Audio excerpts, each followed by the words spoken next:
Tumeona naibu waziri mkuu Doto Biteko amesema mageuzi ya teknolojia na usimamizi madhubuti bana katika sekta ya madini yamewezesha serikali kukusanya shilingi trilioni 3.8 mchungu.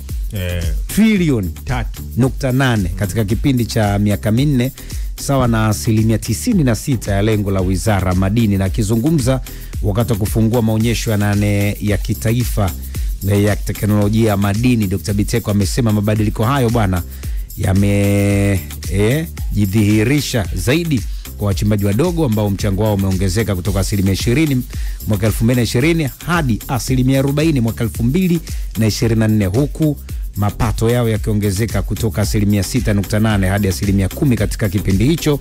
Amesema katika mkoa wa Geita pekee wachimbaji wadogo bwana wamezalisha kilo 22,000 za dhahabu zenye thamani ya shilingi trilioni 3.43 na kuingizia serikali mapato ya zaidi ya shilingi bilioni 2.5 katika hii ni kati ya mwaka 2021 hadi 25. Bwana, kuna namna kuwajali sana wachimbaji wadogo pia. Kutokana muhimu sana.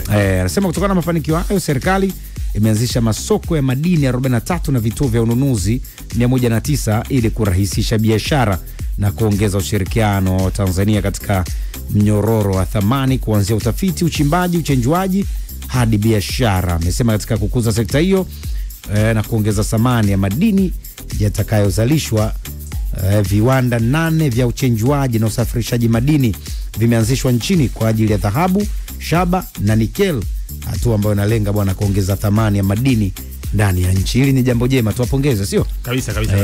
Hapo tuwapongeze wachimbaji. Trilioni 3 sio mchezo. Babu, tari. Tuwapongeze pia serikali kwa namna ambavyo wanaweka mazingira wezeshi, kama ambavyo amesema pia mazingira rafiki ili kuhakikisha kwamba biashara inafanyika na mambo yanakuwa mazuri zaidi. Unajua kuna sehemu kwenye kusifia watu wanaona wape maua kwa hiki amekizungumza kama kiko hivi. Jambo jema. Natamani niende pale Geita. Bado anaendelea maonyesho. Tamani niende. Koja nifanye harakati tokee kule nione uhalisia uko vipi hasa. Lakini baadaye kwenye kibiashara utakuja kuwasikia wafanyabiashara tumezungumza nao.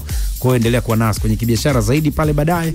Utakuja kuwashuhudia YouTube live, utawasikia wanachokizungumza kuhusiana na masuala hayo na maonyesho ambayo yanaendelea. Kwa hiyo wewe baki nasi hapo hapo. Morning Express. Wengine mchungu, nimeona ajali ambayo imeua watu 3 wakitoka harusini.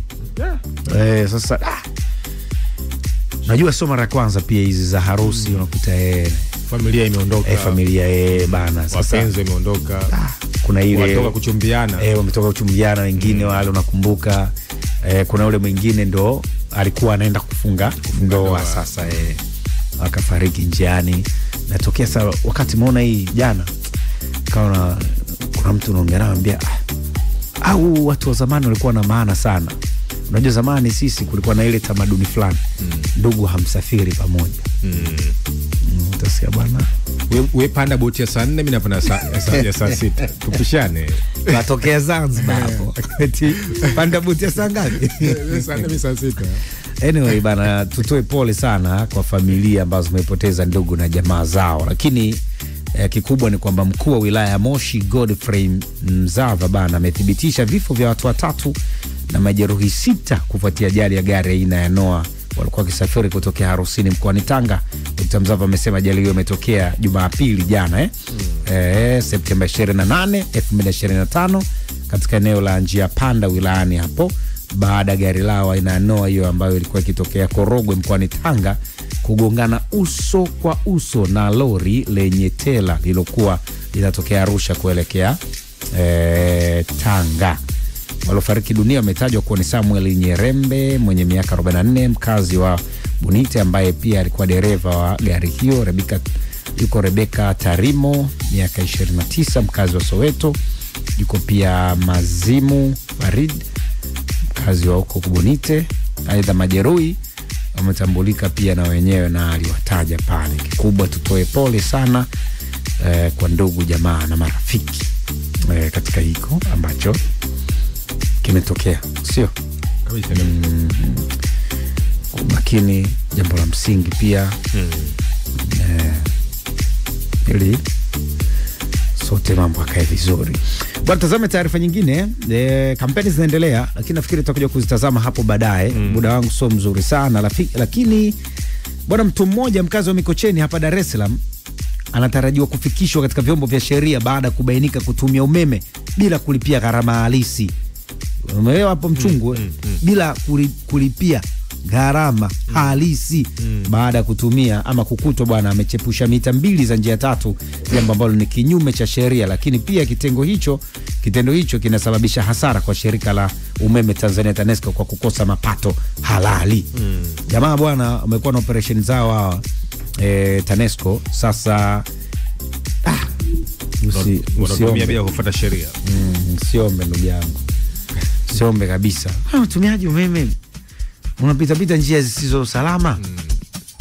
Ni hatari kwa wewe mwenyewe na taifa. Hivi ni hujuma. Unahujumu uchumi wewe. Si ndio manake au? Economic sabotage. Tunarudi. Tumevuka boda kuiunganisha miji mikuu ya Tanzania, Kenya na Uganda, na kwa pamoja tumeichagua East Africa Radio kutuleta pamoja. East Africa Radio. Together tunawakilisha. East Africa Radio. Together tunawakilisha. Usitoke. Baki hapo. Tunalipa bill. Dakika 0 tu. Tunarudi. Wewe bado haujui? Michongo ya leo inaletwa na dalali wa michongo. Bei halali, bidhaa safi kabisa. Michongo inasikika hapa kwanza. Dalali wa michongo anakuletea dili moto. Kuanzia dili za